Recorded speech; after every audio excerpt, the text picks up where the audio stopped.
Hello বন্ধুরা, অভিজ্ঞান education YouTube চ্যানেলে তোমাদের প্রত্যেককে স্বাগত জানাই। বন্ধুরা, সামনেই তো প্রাথমিকের ইন্টারভিউ শুরু হতে চলেছে। তা তোমরা যারা টেট পাস করে আছো, তোমাদেরকে আমি ইন্টারভিউয়ের জন্য গাইডেন্স দিচ্ছি সম্পূর্ণ বিনামূল্যে আমাদের চ্যানেল অভিজ্ঞান এডুকেশনের মধ্য দিয়ে। তা আজ আগের ভিডিওতে আমি মিড ডে মিল নিয়ে আলোচনা করছিলাম। বেশ কিছু প্রশ্ন আলোচনা হয়েছে, বেশ কিছু বাকি আছে। যেগুলো বাকি রয়েছে আজকের ভিডিওতে আমি তোমাদের কাছে ক্লিয়ার করে দেব। তা মিড ডে মিল নিয়ে যে প্রশ্নগুলো আলোচনা হচ্ছিল সেই সমস্ত প্রশ্ন তোমাদের সামনে আমি তুলে ধরছি। এই প্রশ্নগুলো আলোচনা হবে বলা হয়েছিল। অনেকটাই আলোচনা হয়েছে এবং মিড ডে মিল স্কিম নিয়ে পশ্চিমবঙ্গ কবে থেকে চালু হয়েছে, মিড ডে মিলের উদ্দেশ্য কী এবং বেশ কিছু প্রশ্ন বাকি ছিল। সেগুলো আজকের ভিডিওতে ক্লিয়ার করে দেওয়া হবে। তো চলো শুরু করা যাক। আমি তোমাদের সাথে রয়েছি তোমাদের প্রিয় Joydeb sir, assistant teacher under the government of West Bengal. তো চলো ভিডিওটা শুরু করি।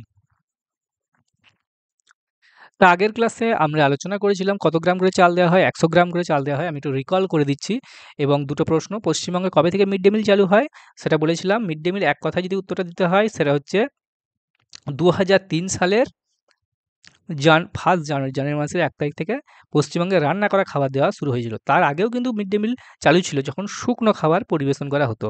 শুকনো খাবার দেওয়াটা শুরু হয়েছিল 1995 সাল থেকে। স্কিমটার নাম ছিল NPNSPE স্কিম, রাইট? তো চলো পরেরটা দেখি। পরেরটা হচ্ছে মিড ডে মিল স্কিমটা, তার উদ্দেশ্যটা কী ছিল? কোন উদ্দেশ্য নিয়ে মিড ডে মিল স্কিমটা চালু করা হয়েছিল?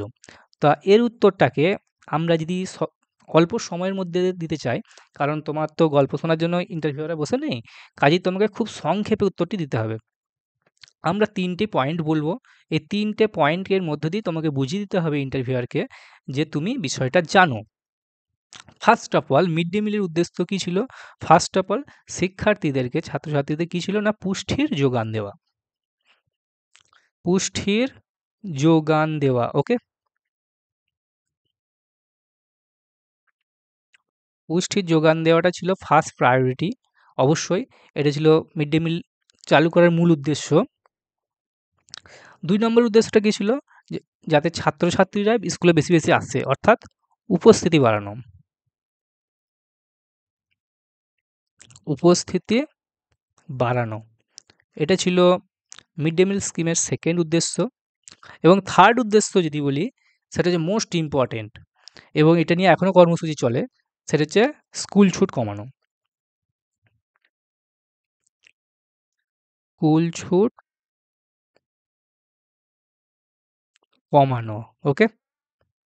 স্কুল ছুট কমানো, স্কুল ছুট যেটাকে আমরা ইংরেজিতে বলি ড্রপ আউট, DROPOUT। এই ড্রপ আউটটাকে কমানোই ছিল মিড ডে মিল স্কিমের আরেকটা উদ্দেশ্য। এই মূলত 3টে উদ্দেশ্য মেন। এছাড়া ছোটো ছোটো উদ্দেশ্য থাকে, তো সেগুলো নট ইম্পর্টেন্ট। তো এই 3টেই তোমরা যদি বলো, মিড ইন্টারভিউয়ার বুঝে যাবে যে তুমি মিড ডে মিল সম্পর্কে অবগত রয়েছো, ওকে?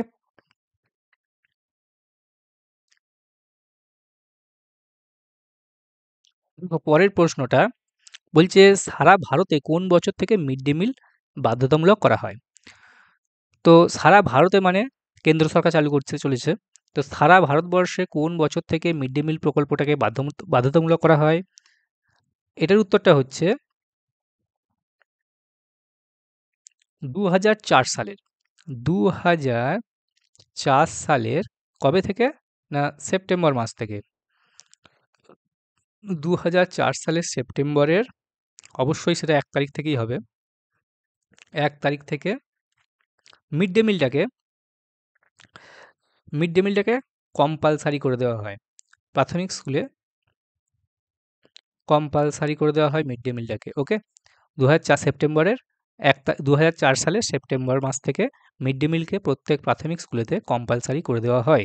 তো এই ছিল মিড ডে মিল সংক্রান্ত যাবতীয় প্রশ্ন উত্তর। যদি তোমাদের কোনো বিষয় জিজ্ঞাসা থেকে থাকে তোমরা আমাকে কমেন্ট করবে, আমি যথাযথ উত্তর দেওয়ার চেষ্টা করব। এইটা কিন্তু মোস্ট ইম্পর্টেন্ট যে রাজ্য কত টাকা দেয়, কেন্দ্র কত টাকা দেয়, মানে এদের যে অনুপাতটা অনেক সময় জানতে চায়, যে মিড ডে মিলে যে টাকাটা আসে কেন্দ্র এবং রাজ্যের মধ্যে তাদের রেশিওটা কত, কত অনুপাতে দেয়। আমি যেমনটা বললাম, কেন্দ্র সরকার আর একটা হচ্ছে রাজ্য সরকার, দুজনাই দেয়। এর অনুপাতটা আমরা যদি বলি, কেন্দ্র দিচ্ছে 60%, রাজ্য দিচ্ছে 40%। আমি যদি দুই দিকে এই পার্সেন্টেজটা বাদ দিয়ে দিই, তাহলে অনুপাতটা পেয়ে যাব না, 60:40। আমরা বলতে পারি যে সেন্ট্রাল এবং স্টেট, স্টেট গভর্নমেন্ট, কেন্দ্র সরকার এবং রাজ্য সরকার, তাদের যে মিড ডে মিল বাবদ বরাদ্দটা সেটা হচ্ছে 60:40। ওকে।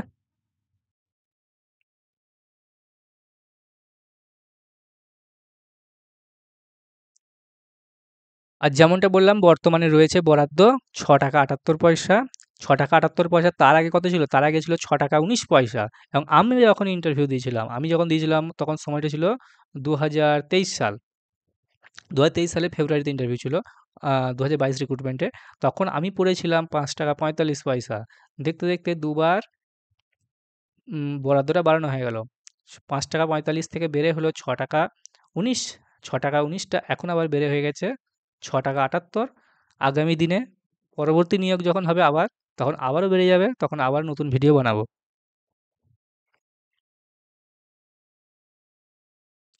পিএম পোষণ বর্তমান নাম প্রধানমন্ত্রী পোষণ শক্তি নির্মাণ। আমি একবার রিকল করে দিচ্ছি এই কোয়েশ্চেনগুলো। যারা আগেরটা দেখেনি তাদের সুবিধা হবে। মিড ডে মিল প্রথম চালু হয়েছিল তামিলনাড়ুতে ১৯৬২ সালে। তার আগে ১৯৫৬ সাল থেকেও কিন্তু একটা খাবার দেওয়ার প্রোগ্রাম ছিল, শুকনো খাবার দেওয়ার। আর মিড ডে মিলের বর্তমান নাম পিএম পোষণ। তোমরা যদি আমাদের চ্যানেল অভিজ্ঞান এডুকেশনে প্রথমবার ভিজিট করে থাকো, আমাদের চ্যানেল অভিজ্ঞান এডুকেশনকে তোমরা সাবস্ক্রাইব করে নিতে পারো। এখানে দেখো আমরা প্রাইমারির ইন্টারভিউ সংক্রান্ত বিভিন্ন গাইডেন্স দিচ্ছি সম্পূর্ণ বিনামূল্যে। কতজন টেট পাস করতে পারে, কারা, কারা ইন্টারভিউ থেকে বাদ যাবে, একজন ক্যান্ডিডেট কটা ডিস্ট্রিক্টে অ্যাপ্লাই করতে পারবে, সমস্ত প্রশ্নের উত্তর। এবং তোমরা যদি কোনো কিছু জানতে চাও, আমাদের চ্যানেলে তোমরা যেকোনো ভিডিওতে কমেন্ট করবে। কমেন্ট আমার সামনে চলে আসবে। আমি সেটা নিয়ে পরবর্তীতে ভিডিও করে দেব। অবশ্যই ভালো জিনিস, খারাপ জিনিস তো বলা যাবে না। ভালো জিনিস জানতে চাইলে বলে দিও, আমি তোমাদের জানিয়ে দেব। এই যে আমাদের এই ভিডিওটা রয়েছে, তোমরা দেখো এই ভিডিওটা সম্পর্কে ২-৪ কথা আমি বলতে চাই। আমাদের এই ভিডিওটা রয়েছে প্রাইমারি ইন্টারভিউ এবং মিড ডে মিল সংক্রান্ত একটা আমি ভিডিও করেছিলাম। কতদিন আগে? আজ থেকে ৯ মাস আগে। দেখো কতদিন আগে করেছিলাম? আজ থেকে ৯ মাস আগে। এই যে 9 মান্থস এগো, ৯ মাস আগে ভিডিওটা করেছি। তখন মোটামুটি আজ থেকে ৯ মাস মানে ২০২৪ সালের ডিসেম্বর মাস নাগাদ। তখন যেমনটা বললাম, মিড ডে মিল বাবদ বরাদ্দ ছিল ৳৬.১৯। সেই অনুযায়ী আমি ভিডিওটা বানিয়েছিলাম এবং ভিডিওটাতে কত টাকা বরাদ্দ রয়েছে, এই যে প্রশ্নটা, এই প্রশ্নটার উত্তরে আমি বলেছিলাম তখন ৳৬.১৯। এখন সেটা চেঞ্জ হয়ে ৳৬.৭৮ হয়েছে। সেই জন্য আমি নতুন ভিডিও রেকর্ড করেছি। ভিডিওটা খুব শীঘ্রই দিয়ে দিচ্ছি, আপলোড করে দিচ্ছি। তোমরা দেখে নিও। কেউ এই আগের ভিডিওটা দেখে কিন্তু বিভ্রান্ত হবে না।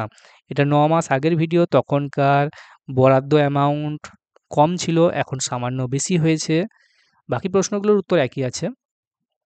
কাজেই তোমরা ভিডিওটা এটা চাইলে একবার দেখে নিতে পারো এবং নতুন ভিডিও দিয়ে দিলাম। তো চ্যানেলে প্রথমবার এলে অবশ্যই চ্যানেলটিকে তোমরা সাবস্ক্রাইব করে নিও। দেখা হচ্ছে পরের ভিডিওতে। ধন্যবাদ।